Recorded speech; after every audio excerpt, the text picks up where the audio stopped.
Bienvenue à tous sur Afrique Sport pour la matinale du mercredi 24 mai 2023 que nous débutons avec le Brésil. Après les nouvelles insultes racistes essuyées par Vinicius lors de Valence Real Madrid dimanche dernier, la Fédération brésilienne de football souhaiterait profiter du match Brésil-Guinée prévu le 17 juin prochain à Barcelone pour en faire un événement célébrant l'antiracisme. Selon Globo qui rapporte cette information, la Fédération espagnole a été contactée et les présidents de la FIFA et de l'UEFA, Gianni Infantino et Alexander Seferin, auraient été conviés. La fédération aurait aussi demandé à Vinicius s'il se sentait prêt à jouer dans cette rencontre prenant une telle dimension, ce à quoi le joueur aurait répondu positivement, précisant même qu'il était impatient de prendre part à la rencontre. Un nouveau signe du fort soutien que reçoit Vinicius de la part de son pays d'origine. Le ministre de la Justice brésilienne a ainsi expliqué que le Brésil pensait à faire usage du principe d'extraterritorialité pour punir, selon le droit brésilien, les supporters valenciens racistes envers Vinicius.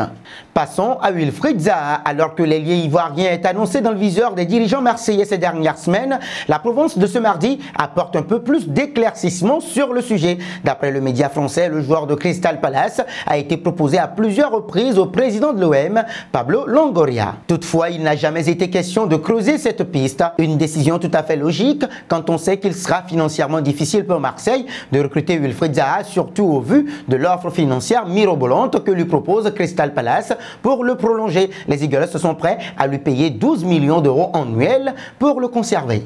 Nous voici arrivés à l'instant quiz avec 3 indices pour connaître notre joueur mystère du jour. Premier indice, je suis un défenseur de 28 ans né en France. Deuxième indice, j'évolue en Angleterre depuis 2018. Troisième indice enfin, international espagnol, j'ai débuté à l'Athletic Bilbao. Qui suis-je? Vos réponses sont attendues en commentaire. Nos félicitations à tous ceux qui ont répondu. Antonio Rudiger lors de la dernière matinale. C'était le joueur à trouver puisqu'il est un défenseur de 30 ans qui joue en Liga depuis 2022. Il a déjà évolué à l'AS Rome et à Chelsea.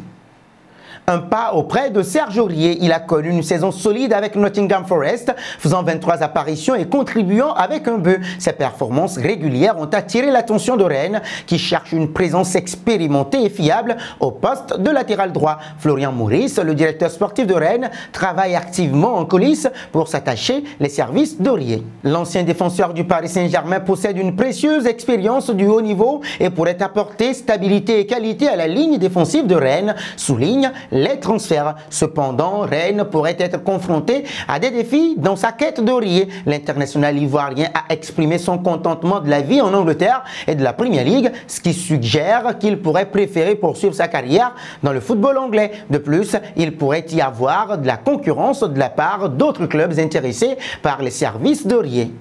Intéressons-nous à Tchouaméni, moins influent et impressionnant. Le vice-champion du monde 2022 qui s'est blessé en janvier dernier a perdu peu à peu sa place dans le 11 de départ. Il a fait les frais de la forte concurrence et de la montée en puissance de certains. Auteur de 47 rencontres, toutes compétitions confondues d'un 32 en tant que titulaire, Tchouaméni 0 but, 4 assists a été annoncé sur le départ ces dernières semaines.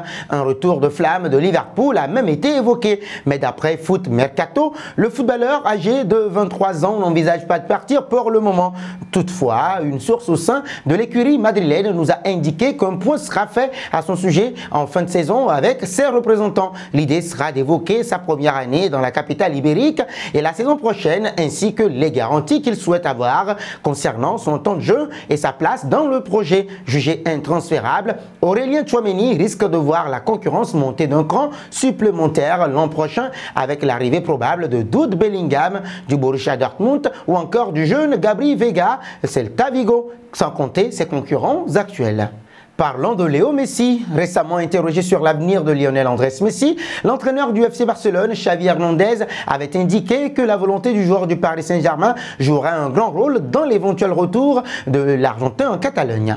Cela dépend de beaucoup de choses, je ne peux pas en dire plus. C'est un footballeur spectaculaire. C'est une personne avec laquelle j'ai une grande amitié. Nous verrons si cela peut se produire. Cela dépend aussi des intentions de Léo. Et visiblement, la Pulga aimerait vraiment revenir au Barça. Sauf que le média catalan BTV affirme que Messi ne devrait pas faire son comeback chez les Blaugrana. La raison, le père du joueur Jorge Messi est davantage attiré par l'argent de l'Arabie Saoudite et au vu des enjeux économiques, les Saoudiens proposeraient plus de 500 millions d'euros par an au clan Messi. Le choix de Jorge Messi est fait, une décision que son fils entendrait respecter. À suivre.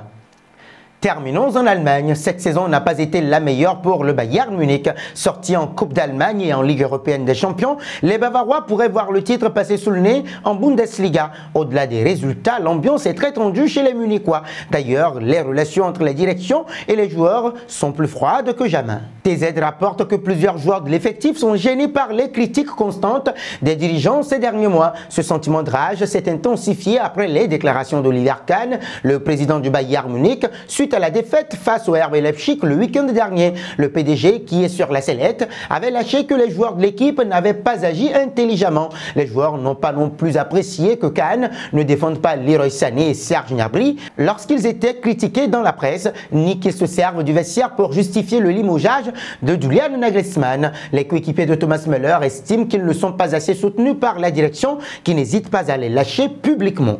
Et nous arrivons au terme de cette matinale que nous bouclons avec la question du jour. À 35 ans, Lionel Andrés Messi ferait-il une erreur s'il s'en va en Arabie Saoudite? Vos réponses sont attendues en commentaire. Mais en attendant, n'hésitez surtout pas de vous abonner sur Afrique Sport et d'actionner la cloche de notification pour ne rien manquer du football continental et international.